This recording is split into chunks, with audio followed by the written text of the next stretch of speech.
Para a gente saber um pouco mais dos impactos do Censo 2022, aqui, inclusive na nossa região, a gente trouxe um economista.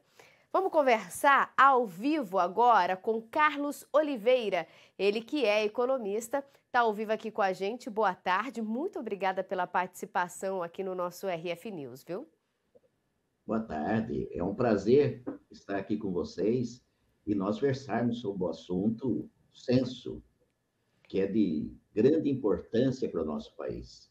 Nós sabemos quem nós somos, para onde vamos e o que necessitamos. Para muitas pessoas, são apenas números e aí as pessoas não entendem o que isso realmente significa.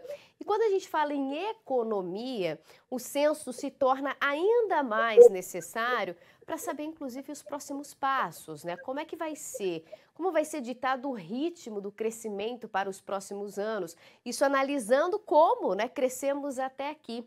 Como que o senhor recebeu esses dados do censo aí, 2022, né? De que forma os gestores públicos, por exemplo, podem utilizar esses dados da pesquisa? Nós temos que relatar que nós ficamos praticamente quase 12 anos sem fazer censo, e este último atrasou em até 2 anos. Então, a importância do censo do ponto de vista econômico, porque as prefeituras recebem cota parte do ICMS e também do Ministério de Cidades, do Ministério da Educação, de acordo com a população existente no município. Eu parto do princípio que nós estávamos aguardando aproximadamente quase 310 mil habitantes em Limeira.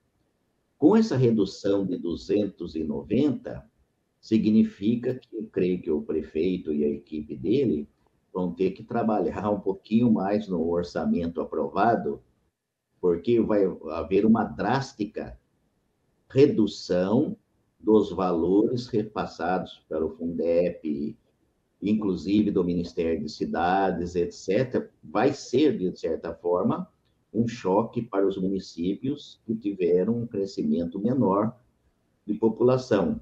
Inclusive, também eu vejo que o comércio, a indústria, também, de certa forma, ela vai ter um impacto com esse crescimento menor, que existe até uma explicação plausível e estatística, porque nós tivemos, durante a pandemia, um monte de mortes em todos os municípios.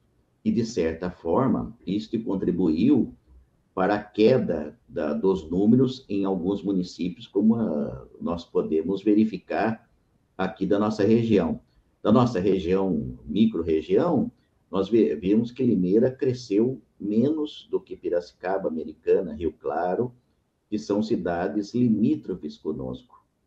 Então, a explicação, de certa forma, que o país em si, no total do número do Brasil, nós crescemos 6,5%. Então, houve uma redução não só na nossa região, como em todo o país. Agora, por outro lado, né, a gente teve, infelizmente, aí realmente uma mortalidade nunca vista, né, maior do que todos os outros anos da nossa história por conta da pandemia. Nós também estamos vivenciando uma realidade um pouco diferente, isso há muitos anos, né?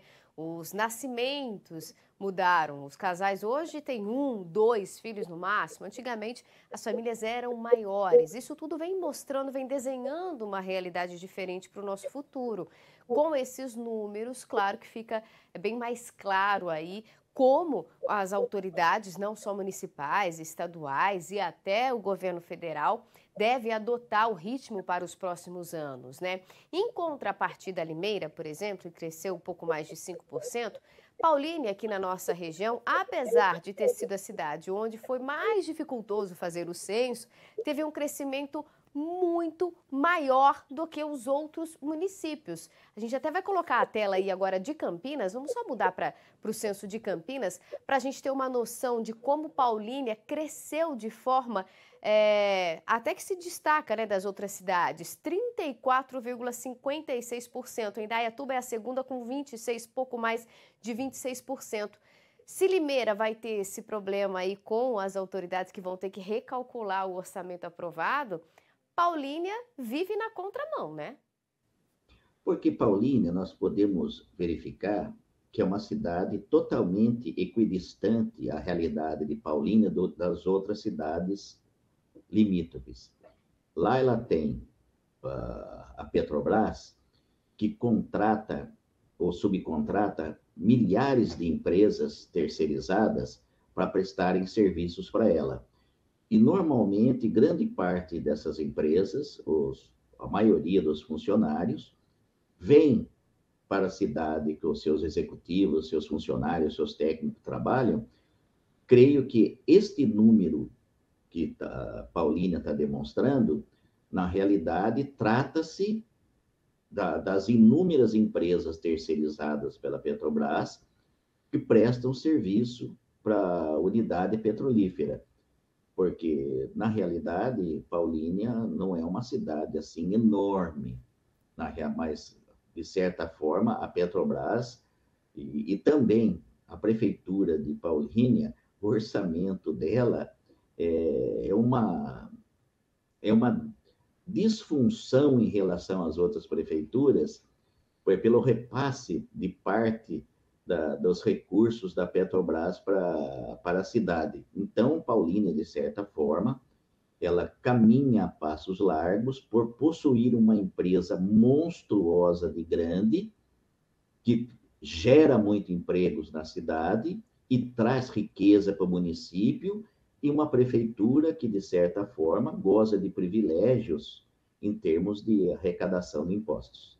Agora, para a gente finalizar, num total aí, equalizando o resultado do censo 2022, o que o senhor acredita aí nos próximos anos do Brasil, hein? A gente está caminhando para onde?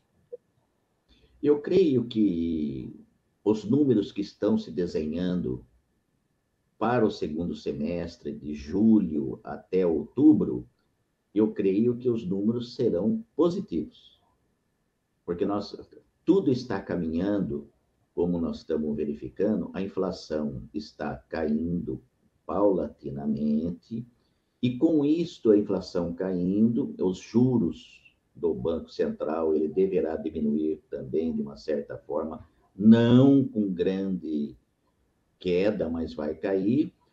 E os grandes projetos do governo que ele também está colocando em andamento também vão trazer resultados positivos. E eu creio que nós vamos voltar até outubro a termos 7 milhões de desempregados, que é muito normal no nosso país. Tá Então, eu certo. acredito no crescimento nosso entre julho até outubro, nós vamos ter um Brasil positivo. Tá certo, muito obrigada. Carlos Olivieri, que conversou com a gente, explicando aí, né, qual a importância, decifrando um pouco desses números do censo 2022. Muito obrigada pela sua participação aqui no nosso RF News, viu? Eu agradeço e uma boa tarde para vocês.